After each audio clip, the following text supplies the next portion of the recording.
Si tu préfères mentir plutôt que d'être mal compris, c'est que tu as grandi dans un environnement dangereux pour ton cœur. En psychologie, on sait que les enfants élevés par des parents trop contrôlants ou émotionnellement imprévisibles deviennent souvent des adultes avec des blessures d'attachement. Pas parce que l'amour était absent, mais parce qu'il était donné sous pression, dans la critique et sous la menace constante de décevoir. On leur disait qu'ils pouvaient tout dire, mais ils n'étaient même pas à l'aise de soutenir un simple regard.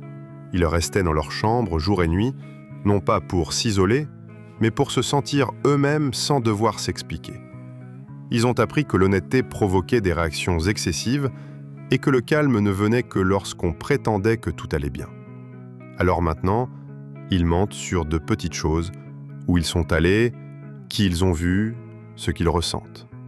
Pas parce qu'ils sont manipulateurs, mais parce que dire la vérité n'a jamais été synonyme de sécurité.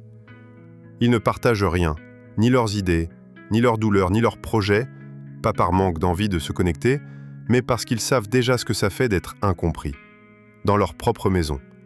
Et aujourd'hui, garder les gens à distance semble moins risqué que d'être mal interprété une fois de plus. C'est ce qu'on appelle en psychologie l'attachement anxieux évitant. Un schéma où l'enfant apprend que la vulnérabilité attire l'inconfort, alors il s'adapte. Il se retire émotionnellement, il cache sa vérité, il camoufle des parts entières de lui-même, juste pour se sentir en sécurité.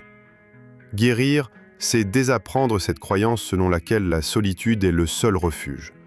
C'est apprendre à s'exprimer sans avoir peur d'être rejeté, à poser une question sans attendre un interrogatoire, à ressentir sans s'en excuser. Écris « Je me libère » en commentaire si tu te reconnais. Le guide pour comprendre tes blessures est en bio, et si tu as besoin d'en parler anonymement, tu as aussi ce droit. Clique dans la bio.